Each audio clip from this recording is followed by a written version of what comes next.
Birds एवरीज channel को subscribe करें और बेल आइकन का बटन दबाएं ताकि बर्ड से रिलेटेड वीडियोस के नोटिफिकेशन सबसे पहले आपको मिलते रहें।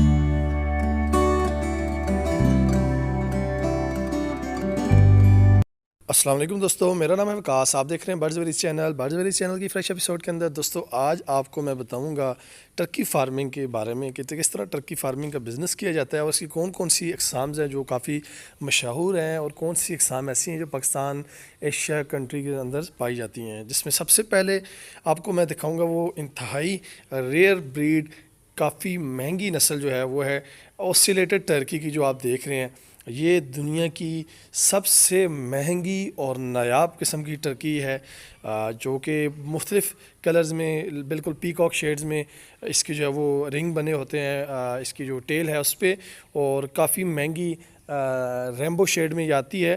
पाकिस्तान के अंदर अभी रिसेंटली इसके 2 पेयर्स आए थे जो तकरीबन 4 लाख से अबव जो है इसका पेयर सेल हुआ था। इसके अलावा ब्लैक टर्की है जो आपको कॉमन पाकिस्तान के अंदर मिल जाएगा। उसके बाद वाइट टर्की है, पाई टर्की है। मुख्तलिफ़ इकसाम्स होती हैं जो कॉमन टर्कीज़ में जो पाई जाती हैं, जिसमें ब्लैक है, पाइड है, वाइट टर्की जो है, और उसके अलावा चॉकलेट ब्राउन एक टर्की आता है, वो आपको हमारे पाकिस्तान के अंदर मिल जाता है। उसकी आप फार्मिंग कर सकते हैं। तो ज़्यादातर जो पाकिस्तान में चल रही है, जिसको लोग रखना पसंद करते हैं, वो ब्लैक और वाइट टर्की है। उसमें आप पाई टर्की भी रख सकते हैं। चॉकलेट टर्की थोड़ी सी दूसरी टर्की से कुछ यानी कि आप समझ सकते हैं 1500 रुपया उसका पेयर महंगा होता है, थोड़ा खूबसूरत होता है बाकी की नस्बत, लेकिन वो भी काफ़ी प्यारा खूबसूरत होता है। उसमें भी आपको चॉकलेट एंड वाइट क्रॉस में भी पाई टर्की मिल जाता है, और वाइट और ब्लैक टर्की के क्रॉस में जो white and black pied shade में आते हैं टर्कीज़, वो भी आपको मार्केट के अंदर आराम से अवेलेबल होते हैं। अब आते हैं थोड़ा सा टर्कीज़ की फार्मिंग का जो बेनिफिट्स हैं उनकी तरफ, कि टर्कीज़ की जो फार्मिंग अगर आप करते हैं तो उसमें आपको फ़ायदा क्या है। क्योंकि हर बंदा हमेशा जब कोई बिज़नेस स्टार्ट करता है तो उसको प्रॉफिट और लॉस दोनों को मद्देनज़र रख के करता है। तो सबसे पहले मैं आपको प्रॉफिट बता देता हूँ कि इसमें फ़ायदा क्या है और किस नज़रिए से आप इसको रख सकते हैं। तो सबसे पहला जो आपको इसमें बेनिफिट होगा वो ये है कि आप इसको एज अ मीट प्रोडक्शन रख सकते हैं, यानी कि इसका जो गोश्त है उसको आप सेल कर सकते हैं। गोश्त के सोर्सेज के लिए यानी इसको आप सेल कर सकते हैं, ये भी आपका एक पास बहुत अच्छा ऑप्शन है। उसके बाद आप ये देखें कि इसके जो बच्चे होते हैं वो मार्केट के अंदर बड़े शौक़ से लोग यानी ना उसको परचेज़ करते हैं, रखते हैं।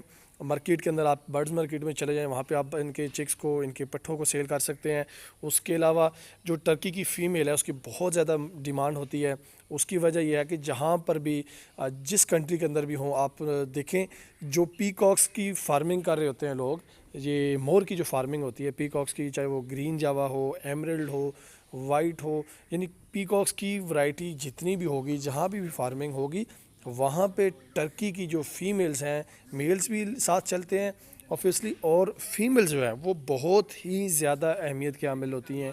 उसकी वजह यह है कि जो टर्की की फ़ीमेल्स होती हैं उनको मोर के अंडों की हैचिंग करने के लिए रखा जाता है, क्योंकि ये हैचिंग के लिए सबसे बेस्ट है मोर के अंडों के लिए। स्पेशली टर्की ये जब कुड़ुक बैठती है, जब अंडों को लेके बैठती है, तो एक लॉन्ग पीरियड, चाहे वो गर्मी हो सर्दी हो, बहुत ज़्यादा अच्छी उसको जो है वो हैचिंग के जो रिक्वायरमेंट होती है, टेम्परेचर होता है, ह्यूमिडिटी होती है, वो टर्की की जो मादा है वो एक नेचुरल तरीके से अपने जो नीचे अंडे होते हैं उनको लेती है। स्पेशली जो पीकॉक्स के अंडे होते हैं उनको सूटेबल है। तो टर्की की जितनी भी फीमेल्स हैं वो ज़्यादातर पीकॉक्स की फार्मिंग के अंदर हैचिंग के लिए इस्तेमाल की जाती हैं। जब पीकॉक्स अंडे देते हैं तो अंडों को 15-18 अंडों को उठा के, जब एक क्लच पूरा होता है 14-15 अंडों का एक पीकॉक का, उसको उठा के टर्की की फ़ीमेल के नीचे रख के उसको कुड़क बिठा दिया जाता है, जिससे वो उनके बच्चे जब हैच होते हैं 28 दिन के बाद, तो वो उनको अपने जो बच्चे होते हैं मोर के, उनको अच्छी तरह परवरिश करती है, उनको लेके चलती है। इसलिए टर्की की फ़ीमेल की बहुत ज़्यादा वैरायटी की जो है ना डिमांड है, चाहे वो किसी भी कलर की हो। वहाँ पे कलर नहीं देखे जाते, जस्ट वहाँ पे जो है ना उसकी हैचेबिलिटी के लिए टर्की की फ़ीमेल को जो है ना वो परचेज़ किया जाता है। एक तो इसकी फार्मिंग का ये आपको मैंने बताया सिलसिला है, उसके अलावा मीट प्रोडक्शन है, और उसके अलावा खूबसूरत जो टर्कीज़ होते हैं उनके बच्चे मार्केट के अंदर सेल होते हैं, और लोग कॉमनली टर्की को पसंद करते हैं, तो अपने घर में उनके पट्ठों को, बड़े जोड़ों को भी लेके रखते हैं। यानी कि आप सब एज अ फैंसी बर्ड इसको जो है वो रख सकते हैं और इसकी सेल कर सकते हैं। 3 ऑप्शन आपके पास होते हैं। उसके बाद दोस्तों अब फार्मिंग की तरफ थोड़ा सा आते हैं। और फार्मिंग से पहले थोड़ा सा बीमारियों के बारे में मैं आपको बता दूं। टर्की के अंदर जो बीमारियां पाई जाती हैं वो कॉमन आम वही बीमारियां हैं जो हर बर्ड के अंदर होती हैं। पीकॉक्स है, फेजेंट्स है, या ग्राउंड बर्ड्स में आप तीतर ले लें, चकोर ले लें, पार्ट्रिजिस फैमिली की जितनी भी है, पोल्ट्री फैमिलीज़ में है, वही बीमारियां आपको टर्की के अंदर देखने को मिलती हैं। इसमें एक जो बीमारी आपको ज़्यादा देखने को मिलती है वो है फाउल पॉक्स की, जिसमें छोटे छोटे क्लॉट्स बन जाते हैं बर्ड्स के फेस के ऊपर। जो इनकी वो कलगी होती है, जो सर पे ताज होता है उसके ऊपर, तो उसके लिए आप इनको जो है देसी जो नुस्खा है वो आप अजवाइन और जो तारा मीरा होता है, जो झमिया जिसको बोलते हैं, वो आप फीड के अंदर मिक्स करके दे तो उससे आपको बेहतरीन रिज़ल्ट मिलेगा। इसके अलावा आप इसको पेनिसिलिन 5 लाख 10 लाख का जो इंजेक्शन आता है वो पानी में मिला के दे सकते हैं इसके इलाज के लिए। कोई भी एंटीबायोटिक जिसके अंदर सल्फ़र हो आप उसमें ट्राइबरसन ले लें, या इसके अलावा आप एंड्रोसिन का जो फार्मूला आ रहा है, जो साल्ट आ रहा है, जिसमें आप एनक्योर10 ले सकते हैं, एंड्रोसोलस ले सकते हैं, या एंड्रोसिम, कोई भी मेडिसिन ले लें एंटीबायोटिक, उसमें आपको उसका काफ़ी फ़ायदा होगा। अब फार्मिंग में आप देख रहे हैं कि टर्की की जो फार्मिंग है उसके अंडों को उठा के आप टर्की की फ़ीमेल को बिठा सकते हैं, जो सबसे बड़ा बेनिफिट है। क्योंकि बाकी जो बर्ड्स फार्मिंग आप करते हैं तो उसमें आपको इनक्यूबेटर के अंदर हैच करवाना पड़ता है, लेकिन टर्की की फ़ीमेल जो है वो ख़ुद अपने अंडों को हैच करती है।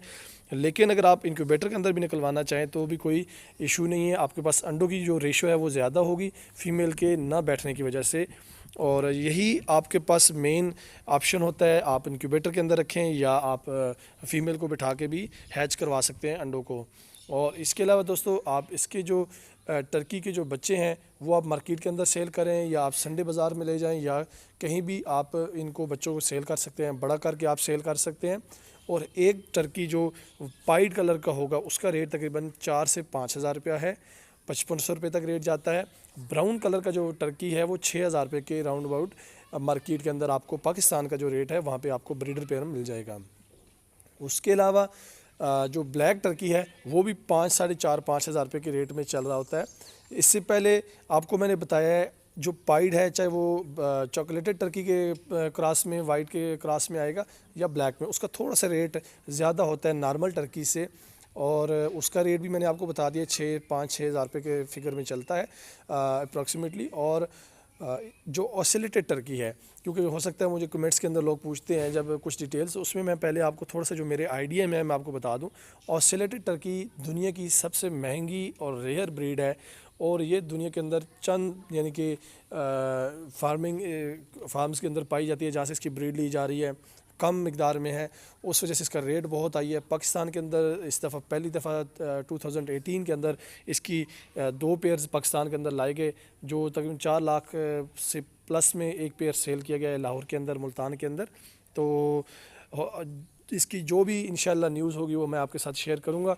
तो अगर आप टर्की की फार्मिंग करना चाहते हैं तो बहुत अच्छा ऑप्शन है, आप टर्की की फार्मिंग करें। अपने शौक के लिए रखना चाहते हैं, ना तो इसको इतनी बड़ी जगह चाहिए होती है, ना इसको बंद की चाहिए होता है, इसको आप अपने ओपन होम सेटअप पे भी रख सकते हैं।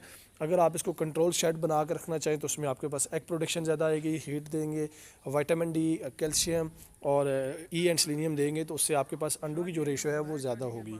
आम नॉर्मल मौसम में अगर आप टर्की रखेंगे उससे बेहतर आपके पास कंट्रोल शेड में आएगी।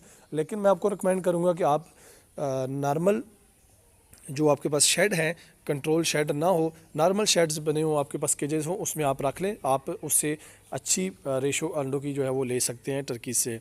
दोस्तों अगर वीडियो आपको अच्छी लगी है तो इसको लाइक करें, अपने दोस्तों के साथ शेयर करें।